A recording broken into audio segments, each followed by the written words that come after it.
today. Welcome to Watch Mojo, and today we're counting down our picks for the top 10 websites that don't exist anymore.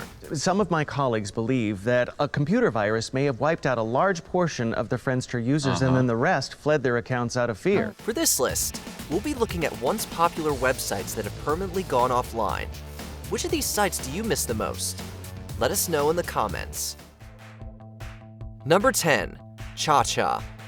Before everyone had smartphones with internet access, you often had to wait until you got to your home computer or to a library to research your burning questions. Where did the word dude come from?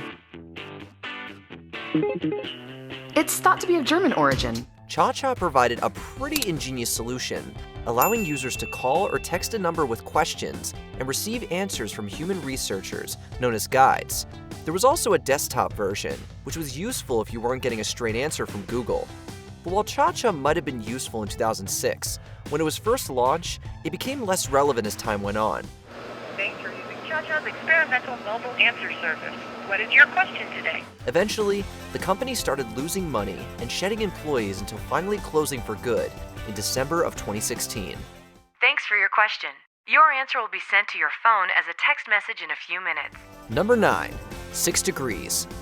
The term social media wasn't widespread until the 2000s, but 6degrees.com showed the power of this concept back in 1997. This site was based on the idea of growing your personal network via the internet, a forecast of just how blurred the line between real life and internet life would eventually become. Based on the concept of all people being connected by 6 degrees of separation, the site invited users to list everyone they knew and foster those same connections online. Its features were mainly limited to messaging and bulletin boards, and just 3 years after its launch, it shut down. Still, 6 Degrees was still an important precursor to some of today's biggest social media platforms. So, what's the verdict? Do we think Kevin Bacon ever joined? Well, that's it. It's over. I'm cool. It's not going to last. In 3 months, nobody is going to be talking about the 6 degrees of Kevin Bacon. Number 8. JennyCam. With social media, it feels like we know far more about people and their personal lives than we ever wanted to. But in the 90s, the idea of getting to know a complete stranger was an intriguing novelty. Enter JennyCam, a website run by Jennifer Ringley, who started this life cast when she was a 19-year-old college student. JennyCam is www.jennycam.org, and I encourage everybody to go check it out. Millions tuned into Ringley's broadcasts, which included some explicit material, and she became something of a celebrity, appearing on talk shows like The Late Show with David Letterman. A change in PayPal policy ultimately caused Ridgely to shut down JennyCam at the end of 2003. She's since avoided the public eye, which includes no social media profiles, but she kept working with computers and would later become a programmer. Number 7. Pets.com. Pets.com was one of the first e-commerce companies. We sold everything for pets, from food to toys. If you watched TV in the late 90s, you undoubtedly saw commercials for Pets.com with their sock puppet mascot. While this enterprise specialized in pet supplies, their management quickly went to the dogs. Pet.com's revenue lagged far behind their spending, and they became one of the biggest cautionary tales of the dot-com bubble.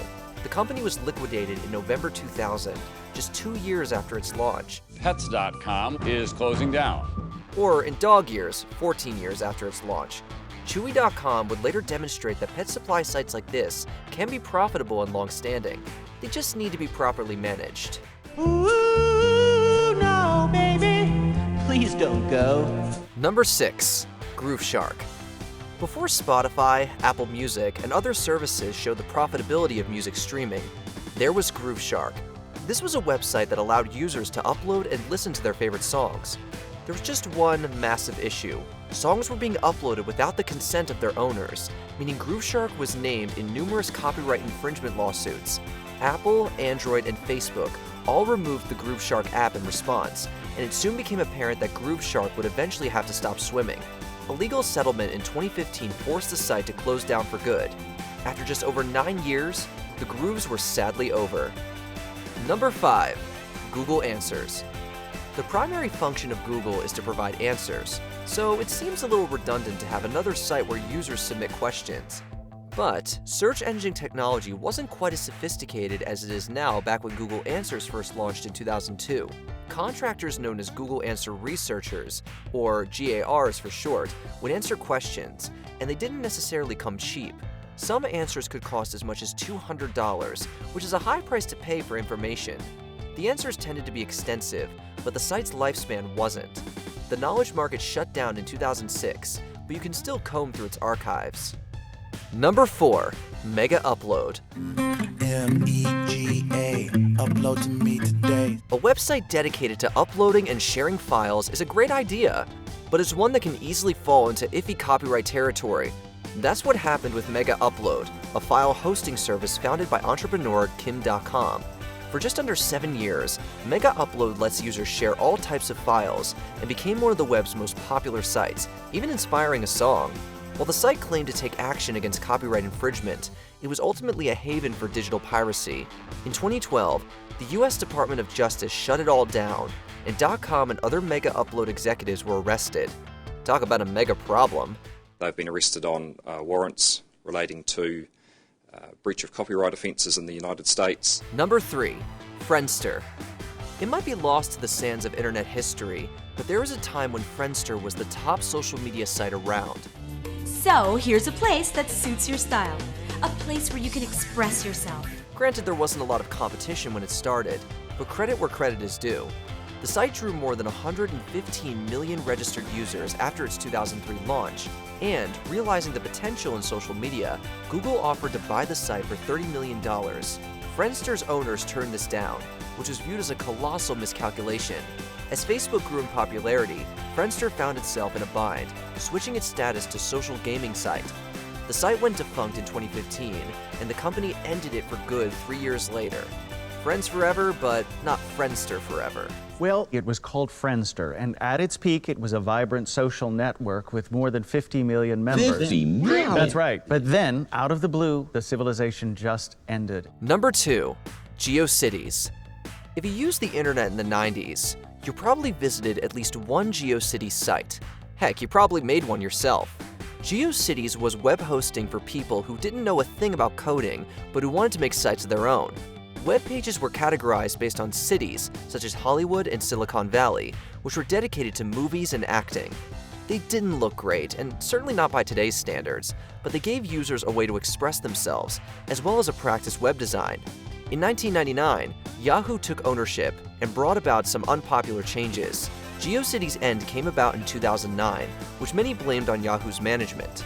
Before we continue, be sure to subscribe to our channel and ring the bell to get notified about our latest videos. You have the option to be notified for occasional videos or all of them. If you're on your phone, make sure you go into your settings and switch on notifications. Number 1. Club Penguin. Rated E for everyone. It might sound like a social spot for flightless birds, but Club Penguin was actually one of the most popular internet communities around. A massively multiplayer online game, or MMO, Club Penguin gave users and their penguin avatars a world of games and other activities to enjoy. The site proved so popular, Disney purchased it for $350 million in 2007. However, it wasn't without its critics. While the site was geared towards children, there were numerous complaints that not enough was done to keep its young users protected. Interest gradually declined, with many users getting their gaming fixes on smartphones. A Club Penguin app was released in 2013, but it wasn't enough, and in 2017, we waved a very sad flipper goodbye to the virtual world. Did you enjoy this video? Check out these other clips from WatchMojo, and be sure to subscribe and ring the bell to be notified about our latest videos.